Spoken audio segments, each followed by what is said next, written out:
What has a circular base and is surrounded by water? Coney Island. Get it? There's a cone, Coney Island, the amusement park. Anyways, we're going to be talking about pyramids and cones today. So first of all, let's take a look at the pyramids. These are the formulas from your math chart and on your notes. There are several components of pyramids that we should know about. One of the components or elements are vertices. So vertices are the top. You could also see this called the apex of a pyramid or a cone. Now these side faces here are known as the lateral faces. The sides, remember, is lateral. This dotted line going straight up and down is an altitude. Notice how I have an altitude marked on this pyramid, but not on the right pyramid.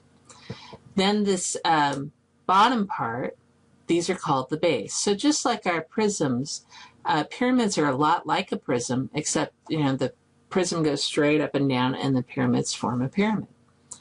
Then finally, the last but not least, we have something called the slant height. So before, when we worked with pyramid and prisms and cylinders, since it wasn't slanty, well, at least we didn't have to worry about it coming to a point. We were mostly working with altitude. Here with pyramids and prisms, pyramids and cones, we will be working with slant height, which is, it looks a little bit like you have the measurement from the midpoint of the side here up to the vertices. Now, here's an interesting thing. The pyramid on the left has a name, and that's called a regular pyramid. So when it can make a right angle, think R for regular pyramid. This one does not make a right angle, so it is a non-regular pyramid. Now, an interesting thing that you might notice is that if you take a look at the slant height here, so I'll try to mark that, and the altitude, and this special little piece right here, it makes a right triangle. That special little piece you've been studying, and that's called the apothem. So the slant height, the altitude, and the apothem of a regular pyramid, that's not so for a non-regular, so of a regular pyramid, they make a right triangle. So if you knew two of these components, then you could find the other one using the Pythagorean theorem. Now, cones are very similar to pyramids, and they have a lot of the same elements. They both have vertices. Now, we tend to call this a lateral surface instead of a lateral face.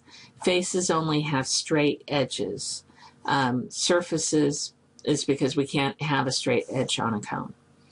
And we also have the axis here, which is a lot like the altitude. And you have the base, and you do have a slant height, just like you do have for pyramids. Now, you have a right cone here because it makes this right angle. This is called an oblique cone. And you can say the slant height, and I'm going to call this the altitude because that's normally what you're going to hear it called, is the altitude and the radius of a right cone. So this doesn't work for an oblique cone. So if I make a little line going from here to the edge, that's called the radius of the base, right? And this slant height, or if let's say I go here and go the radius, this makes this right triangle. So the slant height, the altitude, and the radius all make a right triangle. So you can use Pythagorean theorem to find one of them if you know the other two. Which brings us to our first example. Here I want to find the volume and lateral surface area of the right cone in terms of pi. Remember, when it says in terms of pi, you actually don't need to put in a number in for pi. You're not using 3.14, 3.141592, etc. You're just going to leave it as pi. So I was talking about how we could use Pythagorean theorem to find the radius. So I have 24 squared plus r squared, and this edge here is the same as that edge, and it's 25, equals 25 squared. Squaring both of the numbers that I know, I get 576 plus r squared equals 625. I want to solve for r squared and get it by itself. So I subtract 576 from both sides. because what's happening in my r squared right now, first of all, it's getting squared, which isn't good, but I'm also adding to it. So let me get rid of this extra 576 first. Then I get r squared equals 49. Since r is being squared, I have to undo that by taking the square root. Square root of 49 is 7. The next thing I can quickly find is the base area. Remember, that's a circle. So the base area is pi r squared. Pi times 7 squared is 49 pi. If I'm finding the volume, I need to use the formula volume equals 1/3 times base area times height.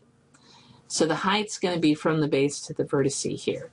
So I put in 1/3, 49 pi, that came from right here to here. And then I put in 25. And I went ahead and multiplied this all out. I didn't divide by the 3 because I knew it wouldn't go in very well. So I have 1225 pi all over 3. This is considered an exact answer. If I actually go ahead and divide these two numbers, I'm already starting to approximate. But normally, if we said in terms of pi, this one's a little odd to write. You might be an answer like this might be accepted. So now I have my volume, inches cubed, and I'm going to find my surface area. Well, I'm going to start with and I'm only looking for the lateral surface area. So the lateral surface area from the math chart is S equals pi RL. And remember, they use S for both lateral surface area and total surface area, so keep that in mind. Pi is pi, 7 is 7, and the slant height is 25. So when I multiply 7 times 25, I get 175 pi inches squared. And that is the surface area in terms of pi. Now I'm going to try to find the volume and surface area to the tens place of a hexagonal pyramid, which has a slant height of 5 feet and an apothem of 3 feet. Now, when I was doing this one, I accidentally started to draw a prism. So I'm going to highlight what the pyramid looks like. It's in yellow here. And one of the things I know the slant height is 5, and I know the apothem is 3. So I went ahead and drew the base, which is a hexagon. And if the apothem is 3, what else can I find out? Well, I know the central angle here is 60, and if I make half the triangle, I end up with this, with 30 degrees and 60, and there's a 3. I really need to find this edge so that I can find the perimeter around this hexagon. Well, this is a familiar triangle. It's a special right. Now, you could use trig, and that would work just fine. I kind of like using special rights when I can, because then I can have exact answers. So I draw the special right from the math chart, 1, 2, square root of 3. Then I set up a proportion. X is to 1, so if I go ahead and highlight, X, this side goes with this side, and 3 goes with square root of 3. So I set up my proportion. X goes to 1, as 3 goes to square root of 3.